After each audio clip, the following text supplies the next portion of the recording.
So you've had a distinguished career in literary journalism from The Village Voice to BookForum.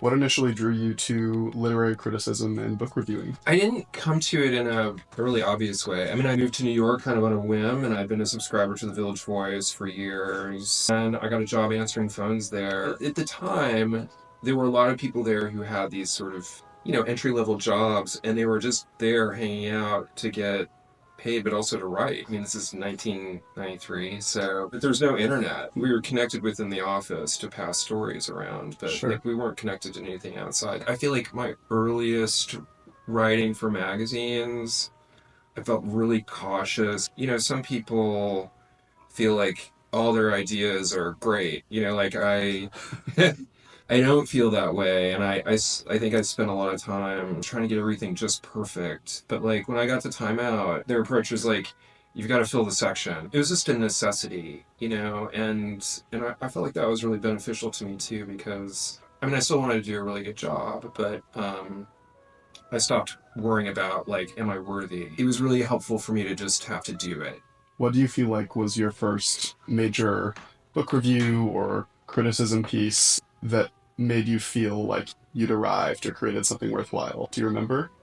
Yeah, I mean, I remember a couple. One was about Dennis Johnson, who's a writer I love, and I think I just sort of allowed myself to like really get into reading his work and thinking about it.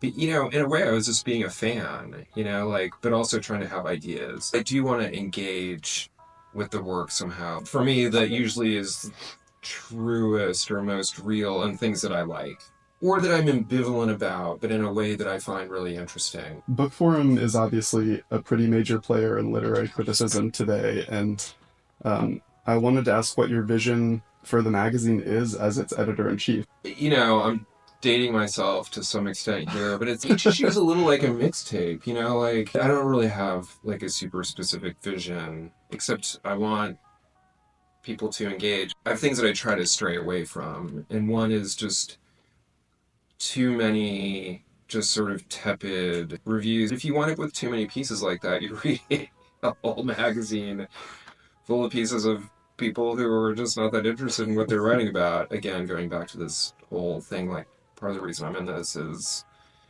because I want to be engaged and around people who are engaged. If we're not enjoying this, like, why else would we do it? How do you feel like you teach critics to craft that experience for readers? When I see a thread that feels like they're starting to express themselves, but they're not quite going as far as they might, I'm going to respond to that. And if it's working, then they'll respond to me by becoming more themselves. I can hear this as a theme in like the way you talk about how you work with writers, and when you're working with a piece that has a lot of potential but it needs pretty significant revisions or restructuring, what's your process for kind of coaching or managing an author through that? If a piece comes in and it needs a lot of work, I usually have to read it and then step away and then go back and read it again in a day or two and then sit down and just write a letter, essentially. Hmm. Because it requires someone to be like, okay, I'm just going to start over in a way. But they're not starting over because everything I'm saying to them, I've drawn from the piece, or I've drawn from my reading of the piece. One of my pet peeves or whatever is when I say, like, I'm getting this from your piece. And then the response is like, that's totally wrong. What I mean is like this. And I just feel like I'm not really interested in like debating whether I'm right or wrong in my response to your piece. Like the way this should work is not like no you're wrong, but like oh that's not what I meant, but here is what I mean and I can come up with a more clear sort of way to say that. Hmm. What's the most rewarding part of working with writers through the Gilliam Writers Group? It's nice to have a clear example of when I've been helpful. I've been working with someone who's working on a novel, and the tone of it has changed over time, and and he's added things and he's taken things out, and I think we've reached a point in the book where we're sort of like, who is this person who's narrating this book? I think the rewarding part there is just trying different things and seeing what works and what doesn't, and really feeling like that click when something does work. In your experience, what's the hardest thing for writers to unlearn? Well, I think it depends on the writer, but I think it's related to the last question, which is that mistakes are bad. I mean, mistakes are part of writing. Like sometimes someone will be late with a piece with me, and they're like, I know it's a few days late.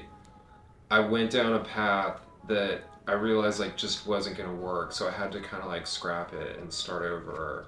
It's just like one of those things. Like mistakes aren't necessarily failures. Like sometimes we can learn from them, and I mean this is something I have to remind myself a lot too. I think that teachers at all levels like sometimes feel very frustrated when something doesn't work, but there's a lesson within that. I don't know if that's about unlearning, but I think that's something I want people to remember, including myself.